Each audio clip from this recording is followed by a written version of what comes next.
P T I رہنما اسد قیصر نے کہا ہے کہ آئین نے تمام اداروں کے حدود کا تعین کیا ہے، پالیسی بند کمروں میں نہیں، مذکورہ علاقے کے عوام کی مشاورت سے بننا چاہے، کسی کو اپنے مینڈیٹ پر ڈاکہ ڈال کر حکومت بنانے نہیں دیں گے۔ مولانا فضل الرحمان اور اے این پی سے رابطے میں ہیں۔ جنید اکبر کا کہنا تھا وفاق کی جانب سے سہیل آفریدی کو وزیر اعلیٰ خیبر پختونخوا بننے سے روکنے کی مذمت کرتے ہیں، ہر حال میں اپنی حکومت اور مینڈیٹ کی حفاظت کریں گے۔ خیبر پختونخوا میں وزیر اعلیٰ کا انتخاب ہمارا آئینی حق ہے۔ آئین نے سب کی جورسڈکشن متعین کی ہے کہ کس کی ادارے کا کیا جورسڈکشن ہے، کیا لیمیٹیشنز ہیں۔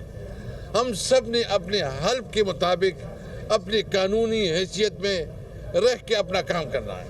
آپ جو بھی پالیسی بنائیں، یہ پالیسی کسی بند کمرے میں نہیں ہوگی۔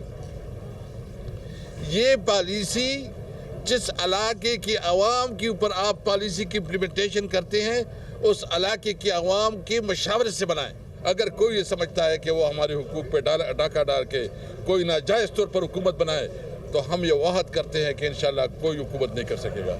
اے این پی سی اور تمام جو جمہوری پارٹیاں ہیں، ہم اس سے امید رکھتے ہیں کہ اس معاملے میں وہ حصہ دار نہیں بنیں گے۔ ہم اس کے ساتھ رابطہ بھی کریں گے۔ جنید صاحب بھی رابطے میں ہیں، میں بھی رابطے میں ہوں۔ کہ میں ایک دفعہ پھر ریکویسٹ کرتا ہوں، درخواست کرتا ہوں کہ ہمارے نئے چیف منسٹر کے بننے میں روڑے نہ اٹکائے۔ ہم ہر حد تک جائیں گے اور ہم اپنے حق کا تحفظ کریں گے۔ کسی کو یہ حق نہیں کہ وہ ہمیں بتائے کہ ہمیں جو ہے سہیل آفریدی قبول نہیں ہے اور کوئی دوسرا قبول ہے۔ جو پارٹی کو قبول ہے وہ آپ کو قبول ہونا چاہیے، کیونکہ یہ ہمارا مینڈیٹ ہے، ہمیں ووٹ ملا ہے اور یہ فیصلے کا حق ہمیں ہے۔